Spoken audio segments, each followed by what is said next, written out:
एक वक्त था जब जेट एयरवेज की जमीन से लेकर आसमान तक दोनों जगह तूती बोलती थी, पर खराब मैनेजमेंट के कारण पहले एयरवेज का दिवाला निकला और अब उसके मालिक नरेश गोयल गिरफ्तार हो गए हैं। ऐसा क्या हुआ? इतना बड़ा एम्पायर, इतना बड़ा कारोबार और ब्रांड्स स्थापित करने के बावजूद नरेश गोयल, उनके जेट एयरवेज के इतने बुरे दिन कैसे शुरू हुए? क्यों ये बुरे दिन देखने पड़े उनको?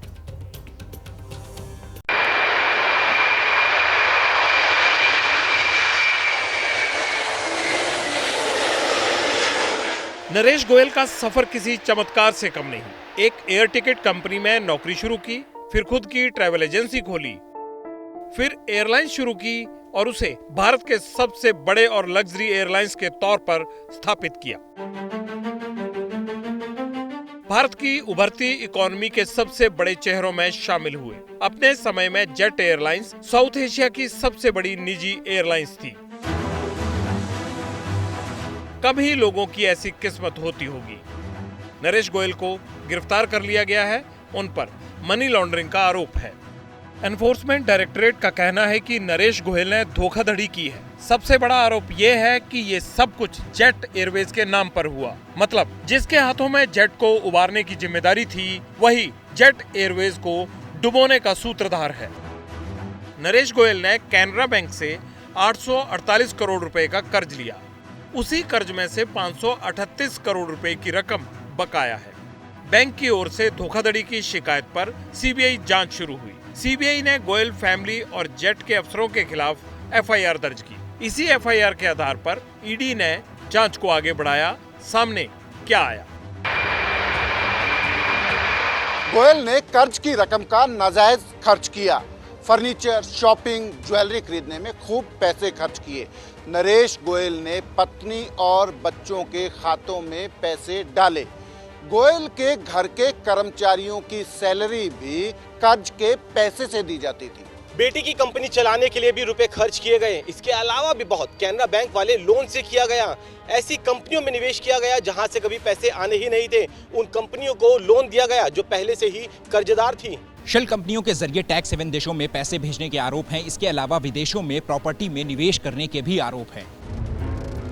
ईडी के आरोप सीधे सीधे इशारा कर रहे हैं कि जिस कर्ज से नरेश गोयल को जेट एयरवेज को मुसीबत से निकालना था, वह रकम नरेश गोयल ने अपने अच्छे दिनों के लिए खर्च कर दी। इसका नतीजा ये हुआ कि देसी एविएशन इंडस्ट्री के राजा जेट एयरवेज की उसी के मालिक की वजह से क्रैश लैंडिंग हो गई।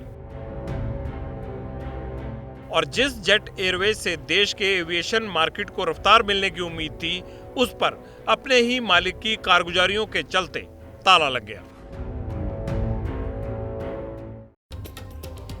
नरेश गोयल ने जेट एयरवेज की नींव रखी थी। आज जेट एयरवेज भले ही एयरलाइन इंडस्ट्री का इतिहास बन चुकी है, लेकिन नरेश गोयल ने शुरू से ही ऊंचाई को छूने का सपना देखा और उसे साकार भी करके दिखाया। नरेश गोयल कहां के रहने वाले थे? पंजाब के संगरूर जिले से आते थे। 48 साल पहले 1975 में नरेश गोयल दिल्ली आ गए। दास एयरलाइंस नाम की कंपनी से एयर टिकट बेचने लगे, टिकटिंग का काम करने लगे। बंगाली मार्केट में एक मिठाई की दुकान में भी नौकरी की। कुछ दिन बाद खाड़ी देशों के एयर टिकट की बिक्री शुरू हुई तो कामयाबी मिली। चार्टर्ड प्लेन से बिजनेस की शुरुआत की। नरेश गोयल ने 1993 में जेट एयरवेज की नींव रखी, उड़ाने शुरू की। वर्ल्ड क्लास सर्विस और वक्त की पाबंदी के नाम से ये लोकप्रिय हो गई। लेकिन बदलते वक्त में नरेश गोयल से कुछ गलतियां हुई, कुछ गलत फैसले हुए। उनके गलत कदमों ने पूरी कंपनी की नींव को खोखला कर दिया। इसके बाद जेट एयरवेज पर आखिरकार ताला लग गया। हवाई जहाज कंपनियां क्रैश लैंडिंग की बात में क्यों फंस जाती हैं और कैसे इन कंपनियों की क्रैश लैंडिंग होती है, इस पे हमने सोचा कि क्यों ना विस्तार से चर्चा की जाए। तो अकेले नरेश गोयल ही नहीं है, और भी हस्तियां हैं जो जमीन से उठकर आसमान तक गई और फिर उल्टे मुंह नीचे आ गिरी। एक और नाम बता देते हैं आपको। ऐसे ही दौर में एक और नाम फेमस हुआ था। किंग ऑफ गुड टाइम के नाम से मशहूर फेमस विजय माल्या कारोबारी थे।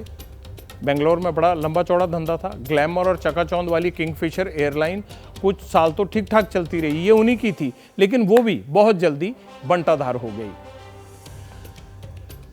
बियर कंपनी किंगफिशर के मालिक विजय माल्या ने 2003 में किंगफिशर एयरलाइंस की शुरुआत की। ये देखिए बड़ी स्क्रीन पर आपको दिखाते हैं कैसे मतलब मालामाल से कैसे कंगाल होने वाला सफर होता है, वो है 2003 में विजय माल्या ने शुरुआत की। उनके पास क्या था, एयरबस A320 और ATR विमानों का एक बड़ा बेड़ा था। घरेलू और अंतर्राष्ट्रीय उड़ानें संचालित करते थे, विदेश भी जाती थी, घर में भी आती थी। 2007 में विजय माल्या ने एयर डेक्कन खरीद ली, एक और कंपनी खरीदी, 700 करोड़ रुपए से ज़्यादा का लोन हो गया, उनके ऊपर लोन चढ़ गया। अब आ जाइए 2012 में, फ्लाइंग लाइसेंस कैंसिल, क्योंकि जब आप डिफॉल्टर होते हैं, कोई भी क्राइसिस खड़ा होता है, आपका 2012 में जो है वो लाइसेंस कैंसिल कर दिया गया। करीब 9091.40 लोन डिफॉल्टर थे उस वक्त ये, और ये करोड़ों के हिसाब से रकम बता रहे हैं। और 2014 में जाके ये कंपनी पूरी तरह से बंद हो गई। लोन ना चुका पाने की वजह से विजय माल्या विदेश भाग गए। आप सब जानते हैं, मुकदमे भी चल रहे हैं लंदन में। बैंकों ने उन्हें डिफॉल्टर घोषित किया। कंपनी के पतन की वजह क्या था, कैसे दुनिया में नामचीन एयरलाइंस बन चुकी किंगफिशर तबाह हुई, ये हमें लगा एक्सपर्ट से पूछते हैं। एविएशन में जो सबसे इम्पॉर्टेंट चीज़ होती है वो है उसका फ्यूल कॉस्ट। और अगर फ्यूल कॉस्ट ऑलमोस्ट 60% ऑफ जो आपकी पैसेंजर टिकट होती है उसकी कॉस्ट होती है। दूसरा होता है उसका हैंडलिंग चार्जेस। तीसरा होता है कैपेसिटी यूटिलाइजेशन ऑफ एयरक्राफ्ट, कि आप उसको कितने समय तक इस्तेमाल कर पाते हैं जब तक वो आपके पास लीज में रहता है, कितना उसको टर्न आउट उससे आप ले सकते हैं। चौथा इंपॉर्टेंट चीज़ होती है सरकारी पॉलिसीज़, कि अगर उसमें मान लीजिए रिस्ट्रिक्टिव प्रैक्टिसेस हैं तो इसके कारण भी कंपनियों को नुकसान होता है। मेंटेनेंस कॉस्ट बहुत हाई है, फ्यूल कॉस्ट बहुत हाई है, पायलट एंड केबिन क्रू की जो सैलरीज हैं वो बहुत हाई है। ये 3 मेजर कंपोनेंट्स, तो जब तक कि जो इन तीनों चीज़ों में, इन तीनों कॉस्टिंग्स में सिनर्जी नहीं ला पाएगा, प्रॉफिट मिलना मुश्किल है। जैसे ही घड़ी का काटा दोपहर 2:30 पे आए, बबीता जी का दिल सास बहू साजिश के लिए मचल जाए। और ये है इनकी बहू, पूरे दिन ऑफिस की टेंशन हो जाए गॉन जब ये करें अपना फेवरेट शो फ्री टाइम पे ऑन। इनकी तरह आप भी देखिए अपना फेवरेट शो अपने टाइम पर और डाउनलोड कीजिए ABP लाइव ऐप अपने स्मार्ट टीवी पर।